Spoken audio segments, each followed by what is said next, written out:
அப்படின்னா 1 யோவான் 5ஆம் அதிகாரம் 18வது வசனம். தேவனால் பிறந்தவன் தன்னை காக்கிறான், பொல்லாங்கன் அவனை தொடான். நீங்க தேவனால் பிறந்திருக்கிறீங்களா? மறுபடியும் பிறந்திருக்கிறீங்களா? அதாவது மனம் திரும்பி ரட்சிக்கப்பட்டவங்கன்னா தேவனுக்குள் பிறந்தவர்கள் என்று அர்த்தம்.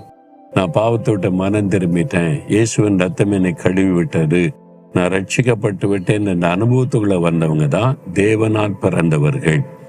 உலகத்துல நம்ம தாய் தகப்பன் மூலமாக பிறக்கும் பொழுது அது முதல் பிறப்பு. அது பாவத்திலே பிறந்து பாவ சுபாவம் நமக்குள்ளே வளர்ந்து கொண்டு வருகிறது. மறுபடியும் பிறப்பது என்பது இயேசுக்குள் பிறப்பது, தேவனுக்குள் பிறப்பது. அது நம்ம மனம் திரும்பி ஆண்டவருக்கு ஒப்பு கொடுக்கும் போது இயேசுவினத்தை நம்மை கழுவி நமக்கு ஒரு புது இருதயத்தை தருகிறார். அதுதான் மறுபிறப்பு என்பது. இறந்துட்டு இன்னொரு பிறப்பு நாயா அல்லது மாடா பிறப்பாங்க அப்படிலாம் கிடையாது. நிறைய தவறான நம்பிக்கைகள் உலகத்தில் இருக்கு.